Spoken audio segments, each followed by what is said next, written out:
ciao, ciao, ciao. Una mattina mi sono alzato e ho trovato l'invasore, partigiano, dammi via. Oh bella ciao, bella ciao, bella ciao, ciao, ciao, partigiano, portami via, che mi sento di morire.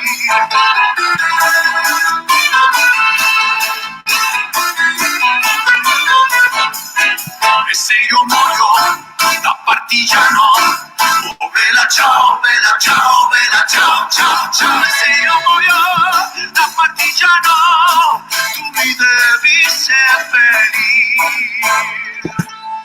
e seppellire lassù in montagna.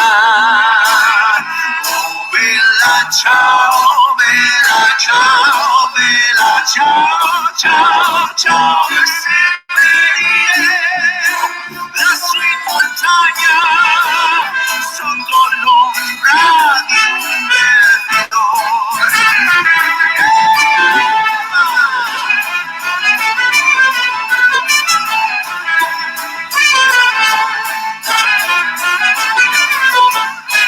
Delle genti che passeranno, oh bella ciao, bella ciao, bella ciao, ciao, ciao. Delle genti che passeranno, mi diranno che bel fiore, di questo fiore del partigiano. Oh bella ciao, bella ciao, bella ciao, ciao, ciao. Il fiore del partigiano, morto per la libertà.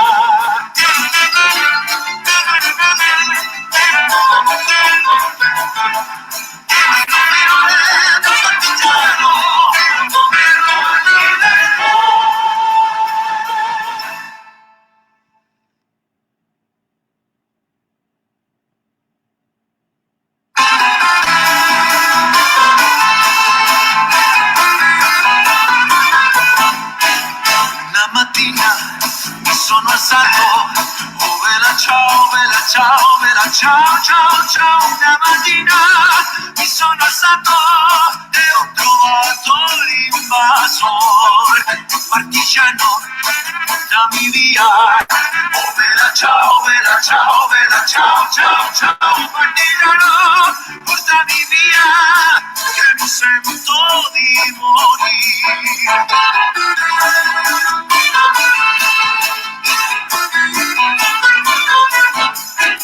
E se io muoio da partigiano, oh bella ciao, bella ciao, bella ciao, ciao, ciao. E se io muoio da partigiano, tu mi devi seppellire e seppellire lassù in montagna. Oh bella ciao, bella ciao, bella ciao, ciao, ciao. E seppellire lassù in montagna, sotto l'ombra di un bel fiore.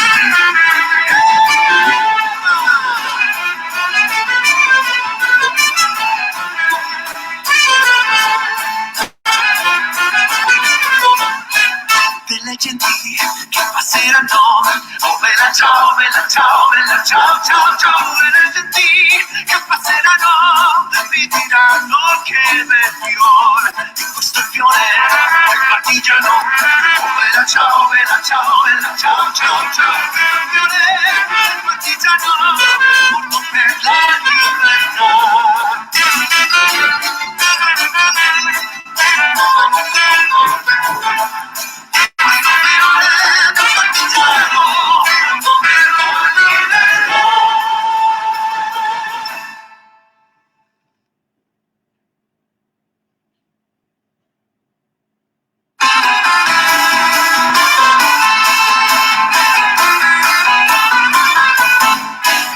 Una mattina mi sono alzato, oh bella ciao, bella ciao, bella ciao, ciao, ciao. Una mattina mi sono alzato e ho trovato l'invasore, partigiano, dammi via. Oh bella ciao, bella ciao, bella ciao, ciao, ciao, partigiano, portami via,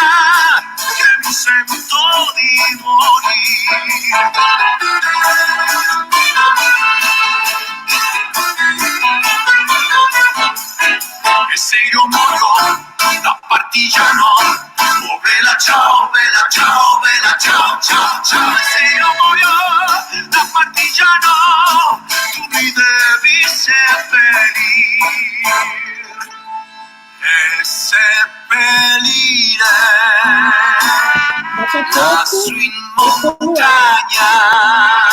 Oh bella ciao, bella ciao, bella ciao, ciao, ciao. E seppellire lassù in montagna sotto l'ombra di un bel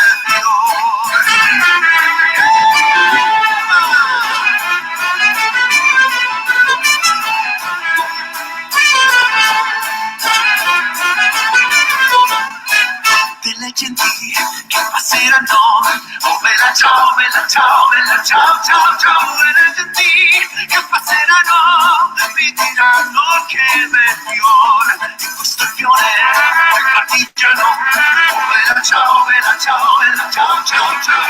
Fiore partigiano, morto per la libertà.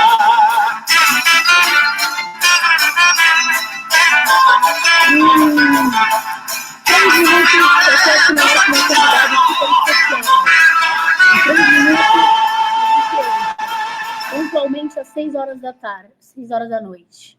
Tá bom? Daqui 3 minutos eu entro com o Gregório aqui ao vivo, pra gente falar de cinema e performance. Daqui 3 minutos eu entro no ar. La mattina mi sono alzato, oh bella ciao, bella ciao, bella ciao, ciao, ciao. Una mattina mi sono alzato e ho trovato l'invasore, partigiano, dammi via, oh bella ciao, bella ciao, bella ciao, ciao, ciao. Partigiano, portami via, che mi sento di morire.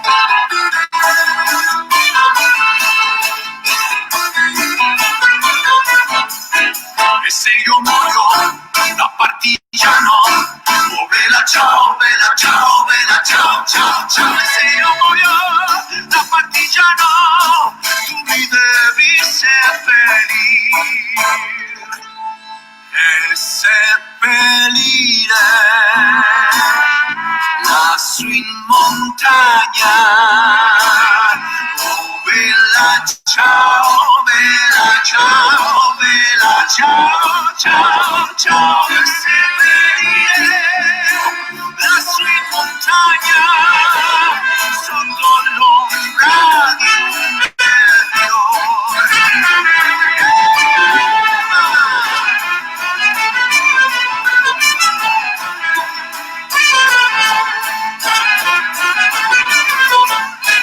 Delle gentili che passeranno, oh bella ciao, bella ciao, bella ciao, ciao, ciao. Delle gentili che passeranno mi diranno che bel fiore, di questo fiore partigiano, oh bella ciao, bella ciao, bella ciao, ciao, ciao. Fiore partigiano, morto per la libertà.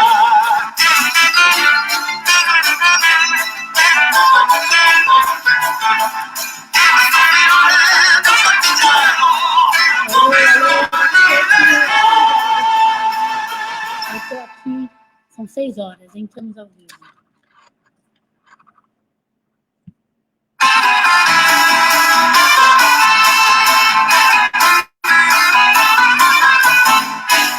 Una mattina mi sono alzato.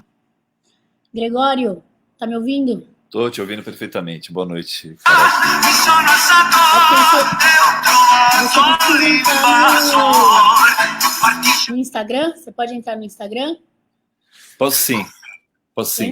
O Bela Tchau tinha voltado aqui. O som. Oi a todo mundo. Oi, pessoal aí do Facebook. Oi, pessoal do Instagram. Estamos aqui ao Como é que eu faço? vivo. Você entra no Instagram, carolina.suner, que é o meu. Uhum. E eu te marquei em alguma foto, aí você localiza direito. Carolina E aí Suner. você entra no ao vivo, que aí eu vou te chamar para entrar no chat ao vivo. marquei alguma foto, aí você localiza direito. Tá. E aí você entra no ao vivo, que aí eu vou te chamar para entrar. Não vai ser no chat. Aí. Saluto. Vou te convidar agora. Gregório. Tá. Ok. Certo. Agora estou com a transmissão ao vivo com... E a gente começa. Essa live vai ser gravada. Aí, bem-vindo. Estamos aí ao vivo. Deixa eu tirar a realimentação de som. Tá bacana? Todo mundo ouvindo? Legal? Isso. Agora estamos ao vivo no Facebook. Estamos ao vivo no Instagram. Mandem suas perguntas, mandem suas mensagens. Eu estou aqui com o convidado de hoje, é o Gregório Gananian. Ele é um diretor de cinema e trabalha de uma maneira super performática.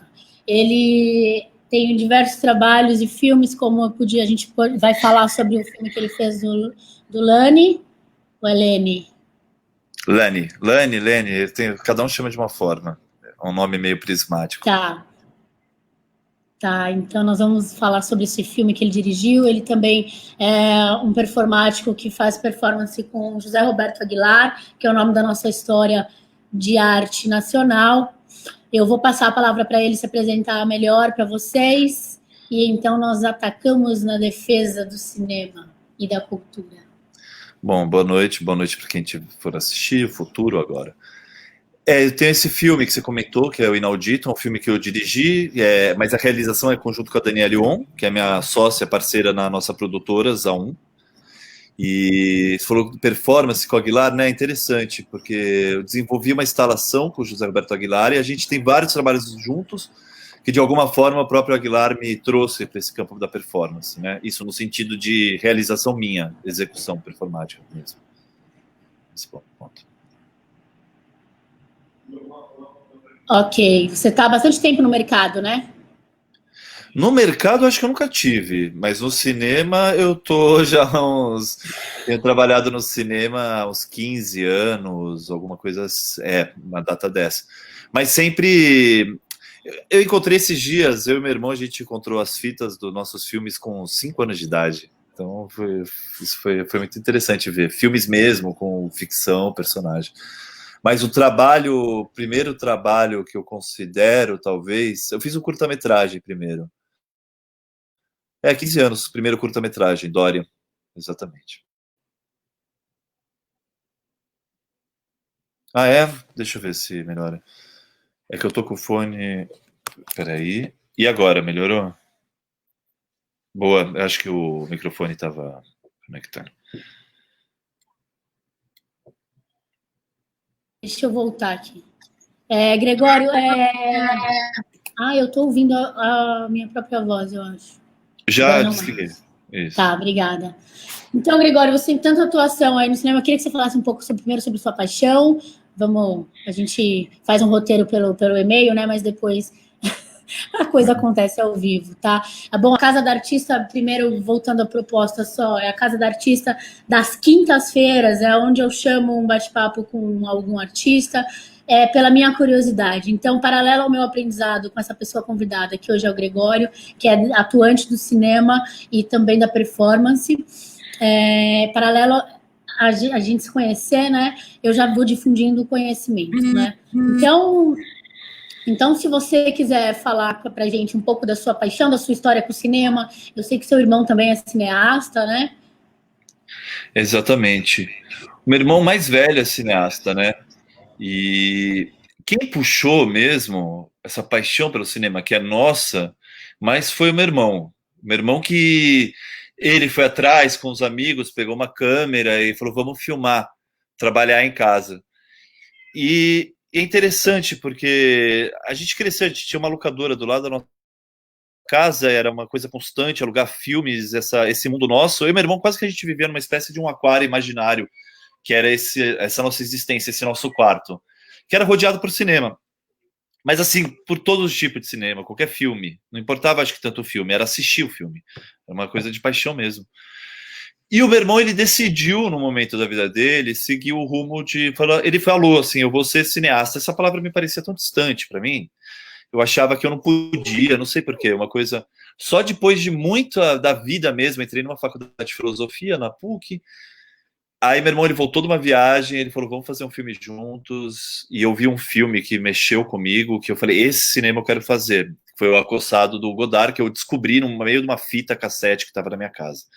Aí eu assisti esse filme, e aí eu descobri que eu amava o cinema, sabe?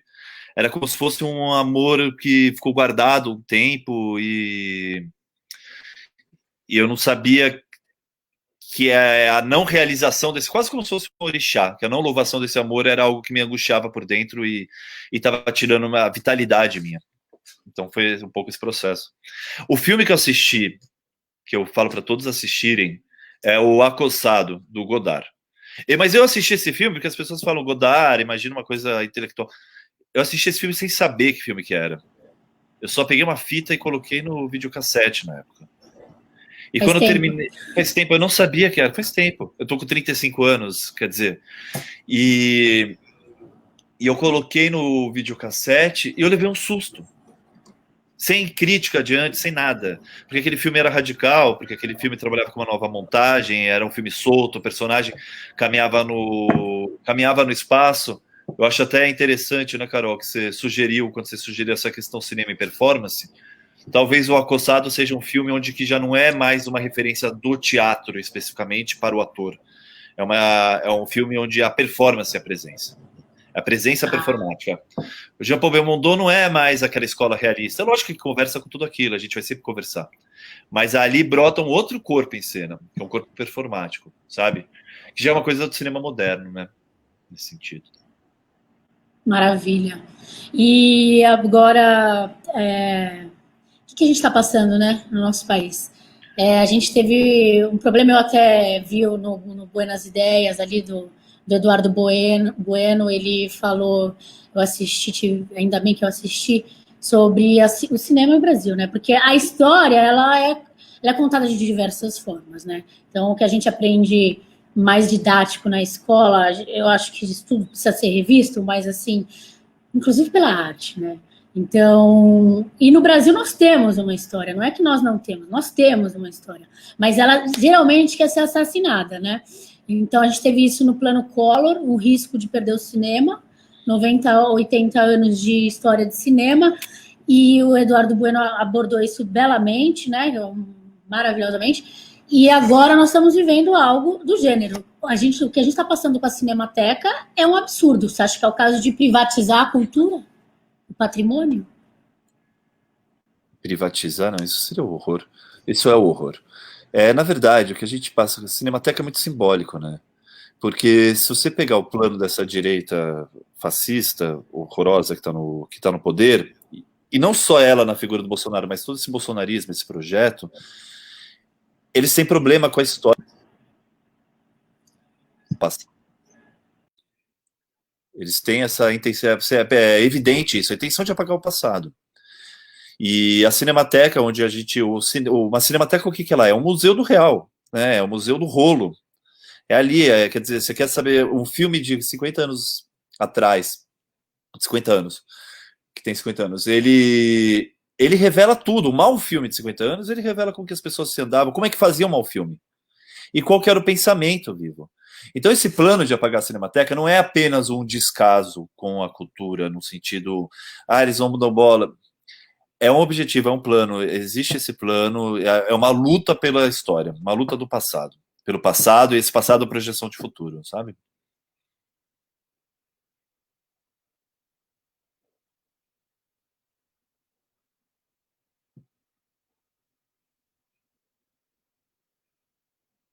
Sim. Uhum. É,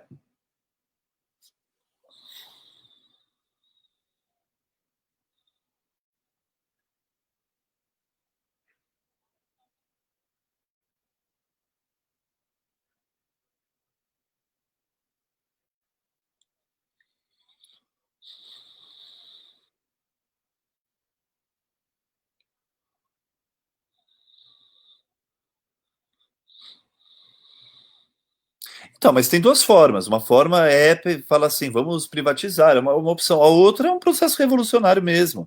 Ocupar a Cinemateca, esses grupos tem um movimento forte, é lutar por isso. É importante lembrar que Maio de 68 na França, que foi aquele movimento incrível, começou com a demissão do Henri Langlois, que era o diretor-geral da Cinemateca Francesa. Quer dizer, a Cinemateca é simbólica nesse ponto. Eu acho que a gente tem que lutar. Não é, eu acho que a música do Raul, né, que você cantou, que é incrível, ela é irônica, porque a solução é alugar o Brasil, quer dizer, acabou, né? Se a solução é alugar o Brasil, quer dizer que não tem solução. Então, a Cinemateca agora é luta. Luta, é linha de frente, ao mesmo tempo tem que ter muita... Quer dizer, eu não sou a melhor pessoa para dizer, porque tem muita gente envolvida diariamente, mas é uma luta ao mesmo tempo com um trabalho racional mesmo, porque eles estão fazendo de tudo para pegar fogo, botar fogo, enchentes. Então, por um lado é lutar e por outro é trabalhar num campo político, sabe? E porque privatizar a Cinemateca é acabar com a Cinemateca. Também. Não, assim, o que eu digo assim, a gente precisa de uma, talvez, assim, né, até abrindo aqui, a gente precisa de uma união, assim, de algum órgão regulamentar cultural, que deveria ser o Ministério da Cultura, né? Que nós, teoricamente, temos, né? Mas a gente está precisando de acho que talvez, então, uma associação, alguma coisa, porque perdeu o material que teoricamente seria por falta de verba, né? Mas não é por falta de responsabilidade mesmo, né? Assim como os museus que vêm pegando fogo. Então, a gente deixa em aberto esse pensamento, porque não vai ser agora que a gente vai conseguir definir isso, mas é importante que a gente fale sobre isso. No Instagram, eu estou compartilhando a imagem que eu peguei ali do canal do Eduardo Bueno, que eu já mando um salve para ele, que foi na época do Collor, né? Nosso querido Eduardo Bueno aí, ó, no Instagram eu estou mostrando as imagens, ele traz vários filmes que foram feitos contando a nossa história, inclusive Chica da Silva, livros, né? Então, e ele fala também, tem uma imagem aí que a gente pode, infelizmente, né? Pelo que nós estamos passando. Falando em Ancine, seu último filme com o Lene, ele é pela PROAC? Sim, ele foi desenvolvido pelo PROAC, né? Que é o Imposto ICMS. Mas é lógico que ele faz parte da Ancine, que é a agência nacional, né? Mas foi estadual, é uma lei de incentivo estadual, o PROAC. Certo. E o filme é claramente performático, né? Então, eu não sei como que eu tiro a foto, sabia? Aqui do Instagram, desculpa aí, te rachei. Aí. Me fala um pouco sobre esse projeto, como é que ele tá, em que pé que tá, e você tá fazendo também um longa ou um curta? Agora. Sim, na verdade, um monte de coisa, né? O Inaudito, que é esse projeto, esse projeto meu e da Daniele On, né? Que eu acho que ela tá aqui presente agora, eu tô vendo no Instagram. A gente teve o lançamento, foi lindo esse lançamento, foi em 20 cidades no Brasil, ele percorreu um caminho. E agora ele vai ser lançado streaming, né, nas plataformas. Então é a distribuidora Embaúba. O Inaudito está nesse ponto, nesse momento dele, momento de distribuição na internet. E agora quando a gente filmou o Inaudito, a gente foi para a China, né? É um filme que ele é metade na China e metade no Brasil. E a gente conheceu um produtor que é uma figura maravilhosa, ele sim é uma figura performática concreta, que é o Ale Amazônia, que é um cara lá da China. Ele é baterista, ele é tanto baterista como um produtor, ao mesmo tempo ele fez relações internacionais, figura incrível. Ele foi o produtor local do Inaudito. Aí passou um tempo, eu mostrei para ele é aficionado em música, e ele perguntou, né, o que tinha de forte no Brasil. Eu mostrei, falei, escuta isso, Negro Léo e Ava Rocha. Ele ouviu e ficou louco. E ele organizou com muito o empenho dele mesmo, essa energia dele, ele organizou uma espécie de uma residência artística na China, onde o Léo e a Ava foram gravar um disco. Isso ano passado, em março do ano passado. E ele convidou eu e a Dani para acompanhar esse processo e filmar esse processo. Então a gente voltou para a China ano passado. Quer dizer, ele conseguiu passagem, projeto, quase uma residência artística mesmo. A gente só tinha passagem e câmera. e alimentação. E aí com o Léo, que é um parceiro, assim, uma figura maravilhosa, que a gente aprende muito, a gente conversou e ela falou, pô, Greg, eu já faço muitas coisas, já fiz clipes com o Léo, ele participa do Inaudito, numa sequência com o Lani, e o Léo escreve muito bem, tem uma capacidade de escrita que é impressionante. E aí o Léo pegou e a gente conversou, eu e ele, cara, ele falou, meu, na boa, vai estar eu, você, a Ava, Dani, loucura total, nosso trabalho. Não vamos fazer um documentário, vamos fazer uma ficção mesmo. Que esse é o que você está trabalhando agora. Esse se chama Aquele que Viu o Abismo, que é o roteiro do Negro Léo, e é isso que eu estou trabalhando agora, e que a gente termina ele, acho que até o fim do ano, e é um longa-metragem. Em torno de... É uma ficção com um personagem, esse X, é uma pessoa que passa por processos que lembra muito a história do Brasil, né? De retirada da memória dele. Essa pessoa passa por esses processos e, de repente, ele se vê na China. Ele é uma espécie de um detetive, é um filme que conversa com gêneros, tem uma coisa meio de cinema noir. E ele se vê na China, nesse novo mundo que ele tem que encarar de frente. O filme vai nesse. Esse é a base do filme. Tá. E as performances que vocês estão fazendo? Você está fazendo, tem um projeto também que vocês estão fazendo performance online, né? Agora na quarentena. É um projeto de quarentena, é isso? Com o Aguilar, inclusive. Com o Aguilar. Isso. Tem esse Instituto de Humanidade, Direitos e Democracia, que é um grupo fantástico de advogado ativista, pessoal de uma economia, pessoal de esquerda, bem ligado à ideia de esquerda, criou esse instituto. E eles, no pensamento da relação da esquerda histórica com as artes, eles notaram sempre que faltou, às vezes, um pouco um espaço para o experimental, né, para uma arte libertária. E eles convidaram eu e a Dani, e alguns amigos, para pensar um programa. Falei para ele, cara, eu acho legal se a gente fugir um pouco do padrão e tentar achar caminhos nessa questão da imagem e som ao vivo. E esse programa é quase um laboratório. Assim, é um laboratório aberto, é um programa de processo. E um processo ao vivo, porque cada programa é uma ideia. Fala. Como assim, laboratório aberto? Laboratório aberto porque ele não tem o texto é um pretexto de cada programa. É uma experimentação. O texto é um pretexto, isso é ótimo. O texto é um pretexto. O texto é um pretexto, porque chega na hora é outra coisa que acontece, né?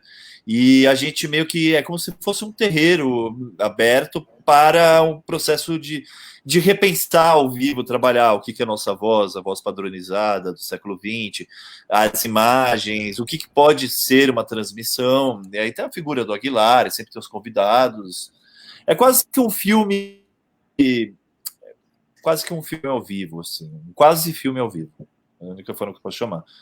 E tem sido uma experiência fantástica, transformadora mesmo, porque a gente aprende muito com as pessoas, né? Então, quantas pessoas sendo revigorante.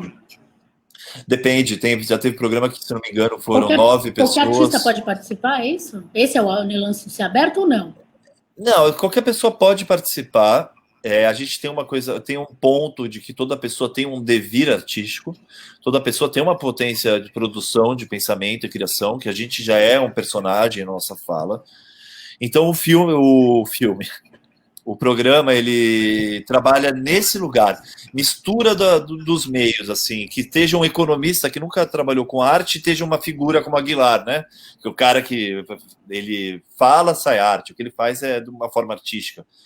Uhum. Mas está sendo interessante, porque aquela pessoa que aparentemente não seria artista, ela porque ela está dentro de um caldeirão.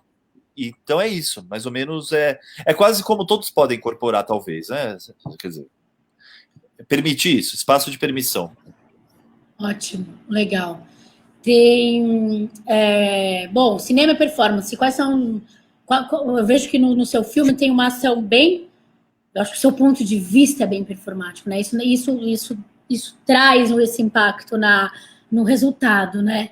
Então, assim, a sua fotografia, ela é super de movimento e corpo, assim, né? Ela é muito ligada ao corpo, né? Mesmo quando você, no filme do Lani, trabalha muito a sombra, né? A sombra é o reflexo do corpo, né? Então, isso me traz a sensação do performático. Sua relação com a performance, você como artista atuante de performance também vem desde cedo... como é que funciona? Não, sua relação? É uma descoberta, porque eu tenho uns amigos. Eu tenho um amigo que chama Gabriel Gerhardt, que é um super artista, poeta, ligado à pichação e performer mesmo. Eu não sou performer, né? Eu sou mais um cineasta aqui na fronteira. E o Gabriel, ele estudou na Artes do Corpo da PUC. E teve esse professor que é o Lúcio Agra, que eu recomendo a todo mundo, inclusive o livro dele, Monstrutivismo, que é ótimo, já tem esse nome pop, assim. E o Gabriel, junto com o grupo Riverão, que é um grupo performático, mas bem a figura do Gabriel, para ser preciso. O grupo aqui de São Paulo. É um grupo aqui de São Paulo, muito bom, que trabalha muito a performance oral. Só um segundo que está tocando meu celular e eu preciso não atender. Você está escutando tocar o celular? Estou escutando ele vibrar. Ah, então, ótimo. Deixa, daqui a pouco ele abaixa. Isso é performance. E... Performance no celular. São máquinas performáticas, né? Que é a performance o que eu gosto eu gosto da ideia de live, o que mais me interessa da ideia de live é que talvez a gente rompa com uma certa estrutura formal. A televisão que nada aparece. Não, eu tô aqui, ó, na minha casa, ali, ó, esse escritório, esse escada. Eu acho isso ótimo. Tocou meu telefone. Não tem problema, a gente não tem que ter medo, né, desses ruídos externos. É vida. Mas o Gabriel, que trouxe muito a figura do...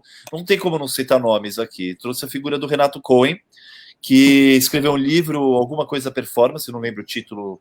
E esse livro eu li, realmente ele mexeu comigo. E aí eu fiz um estudo. É muita coisa ao mesmo tempo, simultâneo, porque eu sempre fui ligado à música, e muito forte a música. Eu quase prestei faculdade de música. E o Brasil sempre teve uma relação, o cinema brasileiro sempre teve uma relação muito forte com os cantores, com as músicas. Se você pegar o período da Carmen Miranda no cinema... Exato, mas mesmo em cena, o cinema que a Carmen Miranda participava era um grande cinema brasileiro. Quando você chega lá no cinema do Rogério Sganzella, Bressani, eles se aproximam do Caetano, dessa galera, pessoal da música. E a música brasileira, em todo o seu sentido amplo, ela tem uma forma de estar. Ela ensina uma forma de estar. E é uma forma nossa, uma forma que talvez não seja colonizada, entende? É uma forma aberta. E isso, eu vi uma vez uma entrevista do Rogério Sganzella, que é um dos orixás nosso, do cinema brasileiro. E o Rogério, todos os filmes dele, a questão da performance está evidente, mesmo sem esse rótulo, né? Tá lá. E a gente entende que é performance, porque tá lá, não precisa... E o Rogério falou, o cinema brasileiro precisa voltar a caminhar com a música brasileira. Voltar com essa inventividade dos nossos músicos, sabe? E isso, para mim, foi fundamental. E, na época, tanto é que eu considero que o primeiro filme que eu fiz não é um filme, que é o Sinfonia de Jardim, que foi esse espetáculo que eu dirigi com o Francisco França, foi no Teatro Oficina, era com o Jardim Macalé, mas eram 7 projetores, e ele atuava com ele mesmo, e mais um grupo, era quase um circo aberto, uma obra aberta. Conversa até com essas lives de hoje em dia, interessante lembrar. E ali, por exemplo, você pega a figura do Jardes. Por que o Jardes em cena fica tão bom? Muita gente acha ele bom, ele tem realmente um lugar que atrai o Macalé. Porque ele é a voz própria, é o corpo, é a presença, é a performance. Sai desse lugar de um padrão, quer dizer, o bom falar, a elocobrução, a voz que é projetada, é outra ideia.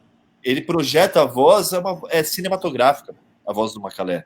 Você pega o timbre dela, ela projeta no espaço imagens. Quer dizer, que eu acho ele um dos maiores cantores, junto com o João Gilberto, que ele inventou um jeito de estar. Não é à toa que a Lígia Clark, aquela artista maravilhosa, falou pro Jardim, eu amo a sua voz, ela é sopro. Entendeu? É corpo. Voz é sopro, é corpo.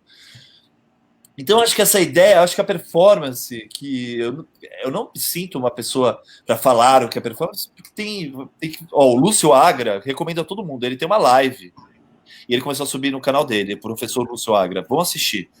E ele tem uma live toda sexta-feira sobre performance, inclusive, é incrível. Qual que é o canal dele, você sabe? Escrever o nome do canal no YouTube, chama Lúcio Agra, ele acabou de criar o canal, mas ele subiu esses... Porque ele é professor na Bahia, e no momento que teve a quarentena, ele começou a desenvolver essas... Não são aulas, esse pensamento dele é ao vivo, é diferente ali, não é uma aula, porque não é presencial.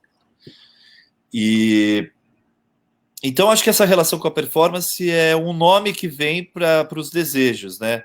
De encontrar uma nova postura no cinema, e um cinema que incorpore um jeito brasileiro, essa frase é horrível, com a música, conversar com a música, e você pega mesmo Atlântida, o cinema da Atlântida, que é um dos grandes cinemas, que é Grande Otelo, Oscarito, aquilo é performático, aquilo é uma performance. Os gestos são gestos que é chamado o pulo do gato, né? Esse estilo de atuação.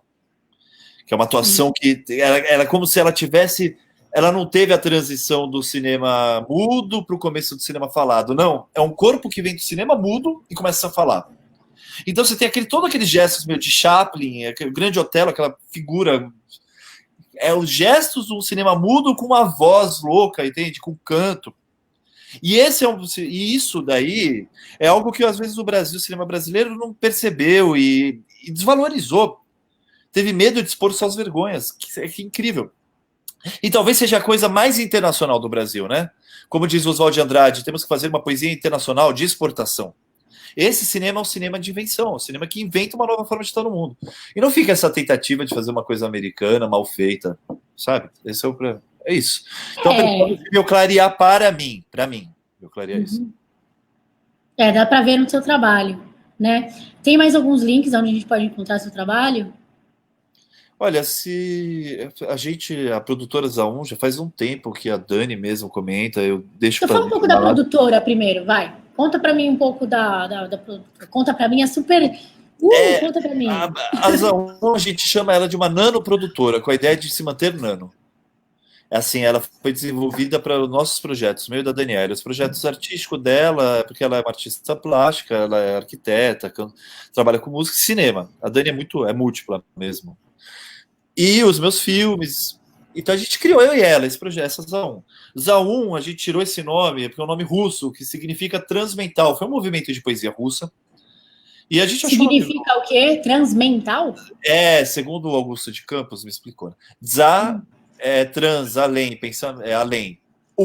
Pensamento. Então, uma tradução, assim, que traz poeticamente a realidade do nome é transmental. E que interessa, porque a gente começou a pensar um cinema que fosse além de uma racionalidade, de uma razão, os projetos. E a gente criou, eu e a Dani, a produtora Zaun, para os nossos projetos e projetos de amigos. É quase que um coletivo. É um coletivo e pode ser também até uma ironia com o coletivo, que seria um coletivo de duas pessoas que se conecta com outra, sabe? Tá. Nesse sentido. E essa produtora foi criada em 2012, a gente conseguiu realizar o filme Inaudito, junto com a produtora DGT. Agora estamos na realização do segundo longa-metragem, que é uma vitória pra gente. Esse segundo longa também é PLAC? Não, esse segundo não tem nenhuma lei de incentivo. Esse segundo longa a gente conseguiu graças ao esforço maravilhoso do Alexandre, que disponibilizou passagens para a China, que ele morava lá, né? E ele, com uma pequena produtora dele, e a gente fez na raça total. Tá em finalização agora? Tá na montagem. E o lançamento? Como que vocês estão pensando em fazer em lançamento agora com a pandemia? Eu não sei. Para mim, a minha cabeça é terminar o filme. E depois eu vou descobrir. Eu sei que quem vai distribuir o filme é a distribuidora Embaúba Filmes, a mesma que distribui Inaudito. Que é uma felicidade, né? Ter uma distribuidora. E então a gente já conversou com eles. Eu não sei nem o que vai ser o da sala de cinema, realmente, eu não tenho ideia. Mas esse filme é quase uma missão, sabe? Então, o importante para mim é finalizar a distribuição dele. O Chaguian, meu pai, vai saber o caminho e tá tudo certo. E cinema e performance, quais outras, aonde você vê que isso é... No cinema? No cinema brasileiro, se você pegar Rogério Sganzella, Júlio Bressani, Eliseu Visconti Cavaleiro, o Glauber Rocha, mesmo o Limite do Mário Peixoto, para mim, talvez o que eu penso em cinema e performance é todo cinema que não seja colonizado, entende?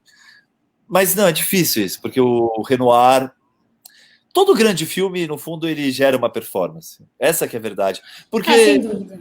Porque eu pensei uma coisa, eu estava vendo uma live do Lúcio, e eu imagino que o Lúcio Agra não deve aguentar mais ouvir as pessoas falando o que é performance e o que não é. Mas eu tive uma sensação, porque eu sempre pensei a poesia sendo a mãe de todas as artes, né? E ela é. Sim, no começo tu começa pelo canto. Mas talvez a poesia seja o lugar a mãe de todas as artes no pensamento, na voz. A performance talvez seja o corpo de todas as artes. Então a performance, ela na verdade não tem como passar batido por ela. Deram um nome para essa energia vital que percorre o ser humano de fazer as coisas. Encontraram um nome muito bom. Um nome que você vê que as pessoas gostam de falar esse nome, ele tem a sua força, tanto para o lado positivo, eu imagino que isso tire a força também, porque pode banalizar. Mas ela é o fazer, eu acho que esse fazer, assim, toda arte que vire uma arte, alguma coisa de performance, ela carrega. Quer dizer, uma pintura do Aguilar, ela é performática, assim, porque ele traz isso, mas um quadro do Malevich é performance, entende? Mesmo com construtivismo? Totalmente. Mesmo dentro da geometria, né? A performance ela não representa só o estardalhaço, né? Que a gente associa, né? Mas a performance pode ser estática, a performance, né? Na verdade, a performance é uma manifestação, né? Imagina uma pessoa pegar e resolver pintar só triângulos. A vida inteira pintando triângulos. Eu vou pintar triângulos. E a pessoa fica. Isso é um ato de performance, isso é uma loucura. A extrema razão, porque assim, o irracional é maravilhoso, mas a extrema razão ela carrega uma loucura imensa.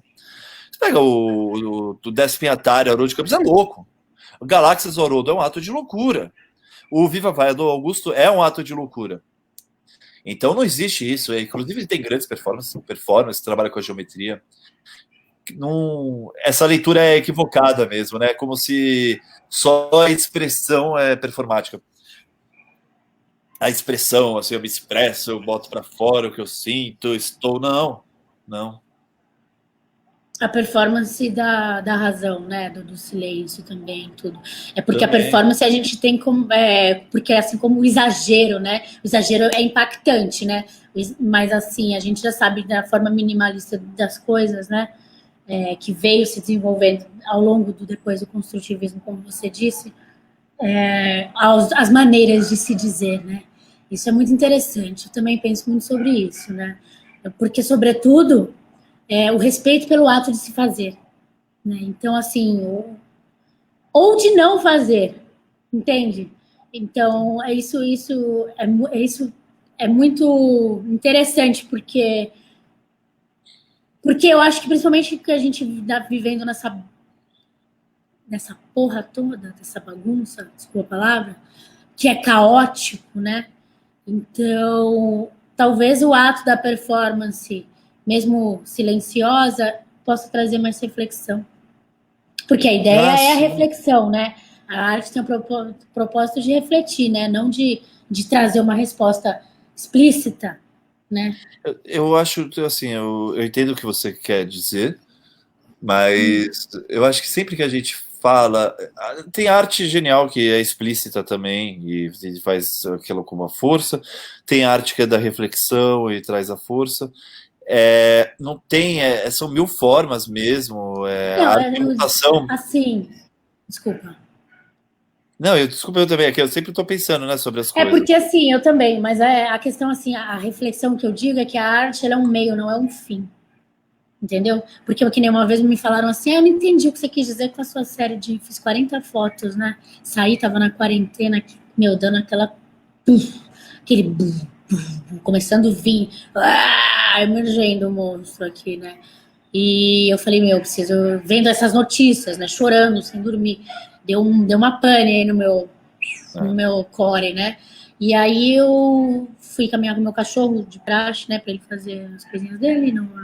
Falei, eu vou atrás de belezas. Eu fiz uma série de 40 fotos, assim, uma atrás da outra, no tempo de dar essa volta no quarteirão.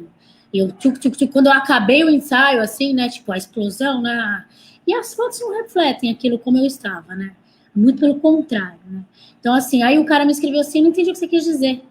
Eu falei, legal, tipo, não quis dizer. Entendeu? O que eu quero dizer, a arte como um meio, né? A arte não como um fim.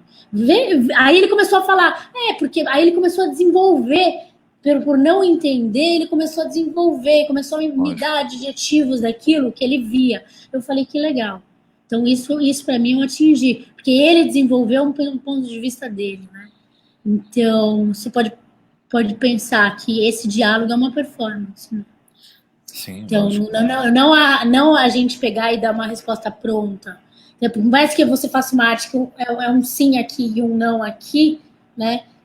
A reflexão sobre isso, o resultado disso que vai ser, se é que há uma resposta. É dentro dessa reflexão que eu quero dizer. Sendo explícita ou não, a arte não vem de cara para te dar uma resposta. Ela não vem te dar uma exata. Ela não vem falar seu RG é número 43, a sua senha é número X, você é o cidadão número Y. Não, né? Ela vem na amplitude do ser com todos os seus questionamentos, inclusive. Dentro disso que eu quis dizer, a arte explícita ou não explícita. Ela vem nessa resposta sem resposta. Sim. Que bom poder conversar com alguém que fala esse idioma aí. Na verdade, para mim é muito bacana. Bom, diga mais de cores, de ação, do que você... vamos falar um pouco também, de repente, do que você prospecta, do que você espera, como é que é a sua situação como atuante profissional, sensível, pensante, para onde vamos, o que podemos fazer... Ou, enfim, fala alguma coisa que você quiser aí. Tá aberto aí. O que a gente espera, né? Eu tô com batom no dente, cara. Que horrível. O que eu espero? Bom, espero agora que esse governo caia e no lugar dele não venham os militares e não seja realizada uma ditadura oficializada, né? Já aqui no Brasil, isso que eu espero. Eu espero que o número de mortes, por algum milagre, desabe, o número de mortes. Eu espero poder ter saúde para estar vivo, com saúde mental mínima, sanidade mental, né? Para conseguir viver com esses mortos todos diários que a gente convive. Eu espero que essa quantidade de pessoas com fome que vai surgir nesse momento usem toda essa energia, essa força dessa fome que vai surgir, isso é meio inevitável para um processo de transformação. Acho que eu espero que, sei lá, que a gente crie um país um pouco mais realmente justo, que a gente comece a pagar nossas dívidas históricas.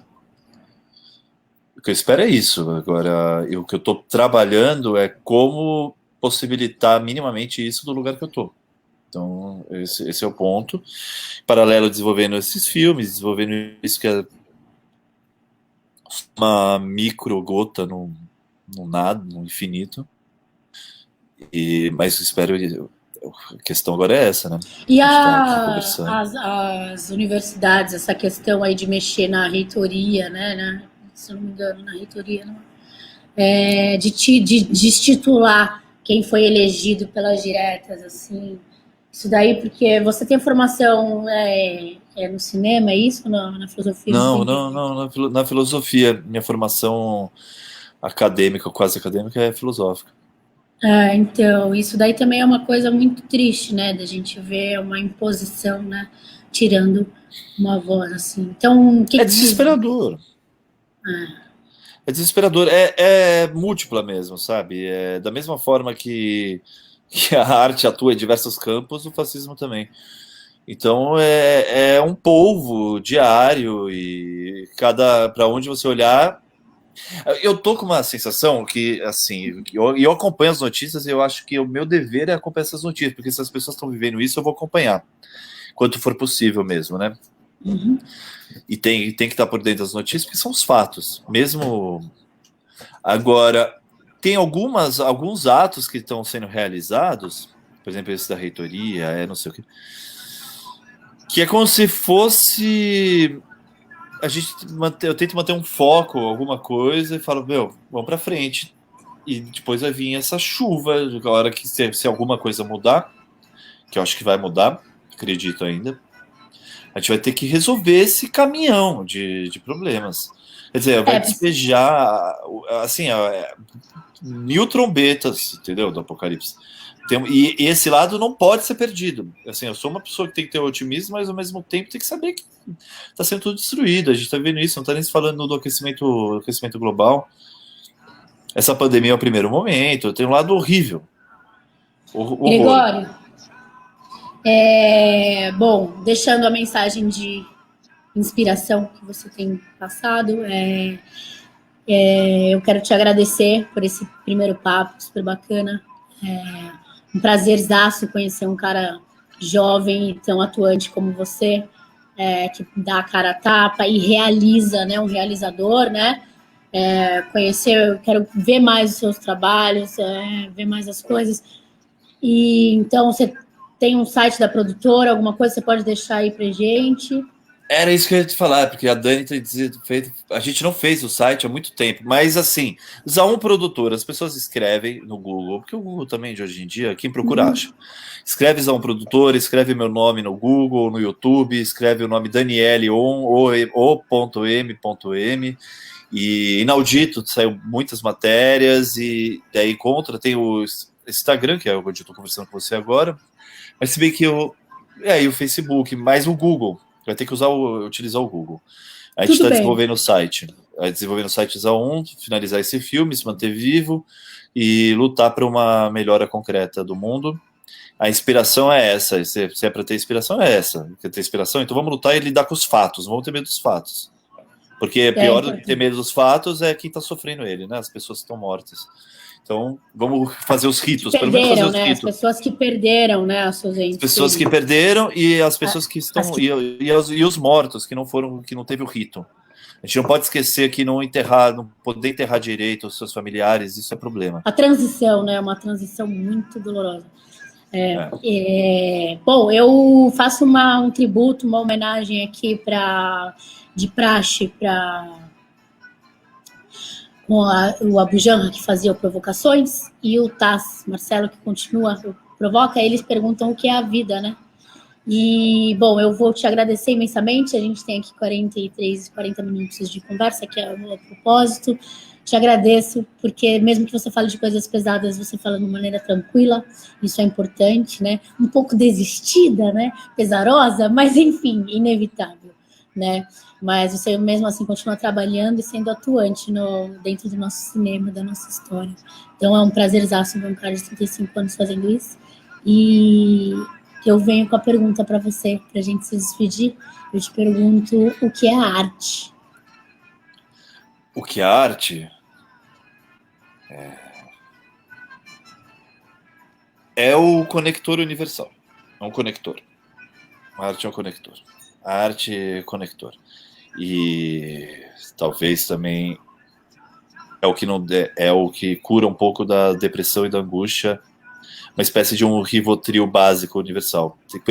O pajé sabe muito bem o que eu estou querendo dizer. E querem substituir a arte pelo empresário, isso não dá certo, a sociedade fica doente. Não tem nem como, os caráteres são diferentes, né? Mas eu acho que é isso, é um conector, é o que conecta mesmo. E é interessante, né? Com todos esses problemas que a gente viveu esses últimos anos, há um tempo atrás, quando a gente estava lá no Bem Bom, Lula, independente das críticas, a gente ficava falando assim, a arte não serve para nada, bateu assim, esse lado anti-arte muito forte. E agora com isso tudo, tá todo mundo percebendo, inclusive eu mesmo, por que arte, né? Realmente ela se justificou. Isso é um dos maiores aprendizados sobre a arte nesse momento. Agora eu compreendo um pouco melhor, assim. Acho que é isso. Obrigada pela sua presença. Boa pandemia aí. Obrigada pelo papo, por esclarecer um pouco, um prazer conhecer. Obrigada, sobretudo, eu digo em nome de telespectador, né, por gerar conteúdo e movimentar, né, isso como fazer o apoio existir, né, por ter um material bom, um material que traz o respeito à nossa história, traz o ponto de vista poético sobre isso. Então eu te agradeço mesmo. Então, bom trabalho, boa pandemia aí. e vai atualizando a gente volta a conversar. Obrigada Valeu. por abrir um pouco. Dia 17 de julho tem um lançamento, viu? Nossa, eu trabalho com o Negro Léo, com o Daniel Tagliari, um outro trabalho. Fala pra gente, aonde? Desejo de Lacrar é um dos melhores, cara, um dos melhores discos que eu vi nos últimos 10 anos. Perdão, uma coisa que é de outro planeta.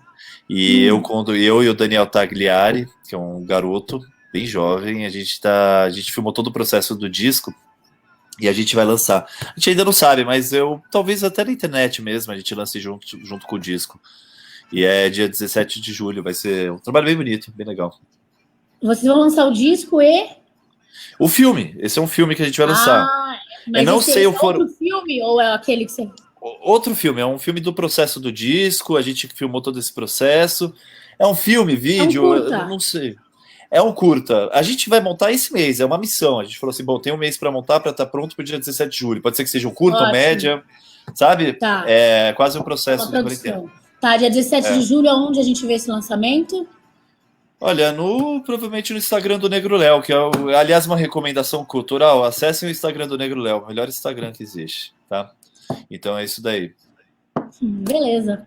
Maravilha, Carol, parabéns aí pelo trabalho. Com batom no dente. Com batom é ótimo. É um espelho, aqui é um espelho mesmo. O espelho, que nem já foi há muito tempo atrás. Gregório, muito obrigado pela sua participação. Eu vou ter um convidado mega especial do cinema aqui também, que é um senhor do cinema. Quero te convidar para assistir, para estar com a gente, e depois a gente pode usar esse material também, tá? A Casa da Artista, enfim, vamos ficar conectados. Lica, obrigada pela presença, obrigada pela presença de todo mundo, do Vitor, todo mundo aí que está no Instagram. Obrigada aos participantes também do Facebook. Na verdade, teve uns comentários aqui que eu me concentrei tanto aí na conversa. Você aí. Que foi legal, né? Mas, hoje tem bacana. Vamos ver, deixa eu só abrir aqui, Fernando Arcon. Aí a Simona, que está lá na Toscana, em Firenze. E, bom, é legal, é isso aí. Vamos manter a gente atualizado dos seus lançamentos, eu vou divulgando também, e a gente vai seguir juntos. Tá bom? Então tá, último recado. Então, hoje, 9 horas da noite, no canal IUD, escreve IHUDD, no YouTube, tem um programa que eu vou fazer com o meu irmão, que a gente vai fazer, e vai ser bonito, sobre a Armênia, cinema, então algumas coisas que eu comentei dessa... Por isso que eu tava com o meu irmão tanto na cabeça hoje. Eles são armênios? Somos armênios, somos. Tá, e aonde que a gente vê no Instagram, é isso? Não, o canal IUD no YouTube, é um ao vivo. Então escreve IHUDD. Instituto Humanidade, Direitos e Democracia. É só entrar no canal 9 horas que essa live, essa experiência que eu te contei vai ser hoje. Também, tem hoje. Tá, também. ok. Então hoje no YouTube às 9 horas da noite, busca no YouTube IHUDD e a gente vê o Gregório, o irmão dele, fazendo uma ação performática. Isso, junto com o Daniel Leon, com o Sérgio Vilafranca, o José Roberto Aguilar, que é o projeto performático livre lá, né? Que vocês falam. Isso, exatamente, esse projeto. Maravilha. Isso, Lica IHUDD, isso, tem aí uns 9 artistas fazendo uma live performance. Vilafranca. Olha quem mandou mensagem. Gente, desculpa. Vilafranca Sérgio, esse aqui é o meu irmão, ele participa das lives tocando piano ao vivo. E ele tem feito live aqui no Instagram, no Facebook. Ele é seu irmão? Não, irmão de afeto, desculpa. O irmão de vida. Não, que eu adoro ele. E ele é um gênio, toca muito, e ele tem feito essas lives, cara, que eu acho as coisas mais legais. Ele entra e toca, baita pianista, e ele tá com a gente hoje à noite. Maravilha, então tá. Obrigada aí pela ação, pela força dentro da nossa cultura, porque realmente sem cultura, sem a cultura da cultura também, fica difícil, tá bom? Tá bom, valeu, Carolina, parabéns aí. Um beijo, até semana que vem aí, pessoal. Tchau, eu vou desabilitar aqui então, vou liberá-lo. Boa noite, tchau, Gregs. Tchau, boa noite. Valeu, tchau. Obrigada. Pessoal do Facebook e do Instagram, obrigada aí pela presença de todos. E semana que vem eu volto. A gente já tem marcado na quarta-feira. Na quarta-feira eu vou falar com a Maria Helena de comunicação, porque quarta-feira eu falo, então, com a galera que é em torno das artes. Na quinta-feira eu falo com artistas, né? Então, profissionais em torno das artes, é uma assessora, uma grande mulher, uma grande assessora de comunicação maravilhosa, Maria Helena, na quarta-feira. E dia 25, eu não sei, tenho que ir na minha agenda, mas eu com certeza um bate-papo com algum artista também, pra gente movimentar esse cenário, tá bom? Um beijo, fiquem com Deus, obrigada pela participação de todos. E nos vediamo, nos vemos em breve. Vou finalizando aqui, até logo, tchau Instagram, termina, e agora eu vou fazer o end broadcast. Tchau, pessoal, valeu.